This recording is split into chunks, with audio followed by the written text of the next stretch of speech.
Hey filmmaker, my name is Kevin Vodsek and this is the Filmmaker's Blog. In this video we are going to break down and understand shutter speed and how shutter speed works in photography. So let's begin with the shutter itself. A shutter is a mechanical element in your camera that opens and closes to expose your image. So shutter speed would be the amount of time it takes for the shutter to open and close. For example, a shutter speed of 1/100 means that it takes 1/100th of a second for the shutter to open and close. And the reason why this is important is because shutter speed helps determine two things. The first is how much light is allowed to hit the sensor and expose the image. The different time lengths of different shutter speed allows more or less light to expose your image, so it controls brightness. The second thing is how much motion is captured in your image. Again, depending on how fast or slow the shutter is, determines how much movement is captured within that particular image.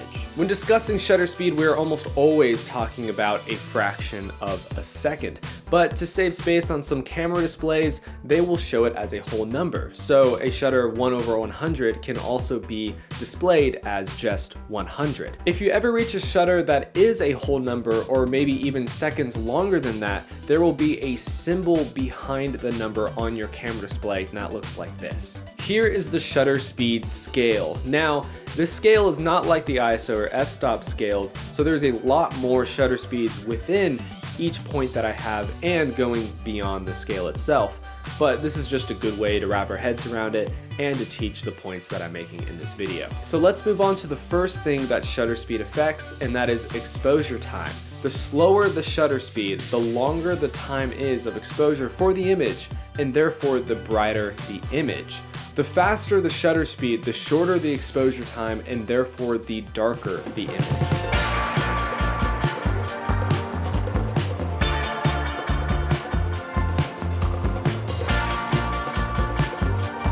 This is pretty straightforward, but before we move on to motion, we first need to measure the amount of light gained and lost using f-stops. Last week, I stressed how important it is to measure light in terms of f-stops, since f-stops is the leading term when using cameras, lenses, and when metering light. The good news is shutter speed follows the exact same rule that ISO does when measuring light in terms of f-stops. The rule is double the number and you double the amount of light in the image. And if there's 2 times more light, that's an increase of 1 f-stop. So therefore, if you double the number, you have increased the brightness in your image by 1 stop. The tricky part is that shutter speed is a fraction. So if you double the number, the denominator gets smaller. So a shutter speed of 1/25 is 2 times brighter than 1/50, and therefore 1 stop brighter. And if we go the other way, a shutter speed of 1/100 is 2 times darker, half as bright,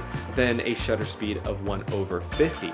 Therefore, 1/100 is 1 stop darker than 1/50. Just to reiterate, if you double the shutter speed, it's an increase of 1 stop. And if you divide the shutter speed by 2 or cut it in half, it's a decrease by 1 stop. Now let's move on to how shutter speed affects motion.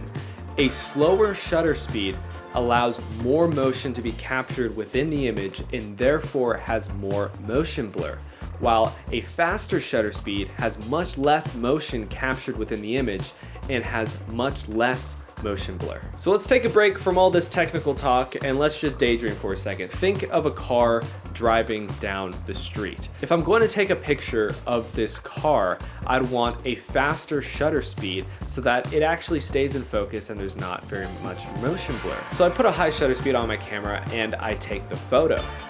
While I'm taking this photo, the car is still moving, but the amount of motion that the photo captured is probably the car moving just a couple of inches, and therefore everything is very crisp.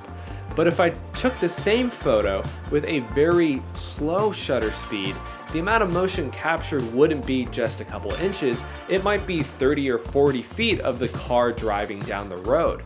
So therefore, I would get an image of the streak of a vehicle traveling 30, 40 feet in my image. Because of my slower shutter speed, I captured a lot more movement than in my first photo with the faster shutter speed. So this leads me to something that we can't forget when we're talking about shutter speed, and that's the actual subject that we're shooting.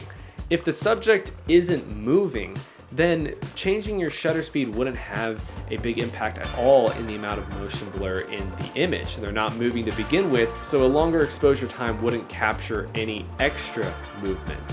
But like the car driving down the road, if it's moving very quickly, you'd have to adjust your shutter speed to be much faster in order to get a crisp image. I know this was a super technical video, and if you're still a little fuzzy on how shutter speed works, how to measure light, or how it renders motion, make sure to just watch this video again until you really get it. It's really important to understand shutter speed and ISO and f-stops to get a full grasp of what your camera is capable of and how you can control it. If you want to learn more, check out the Jumpstart to Exposure guide on the filmmakersblog.com. There's a link in the description. If you like the video, subscribe, hit the notification bell so you get notified when my next video comes out, even though you already know it's every Friday.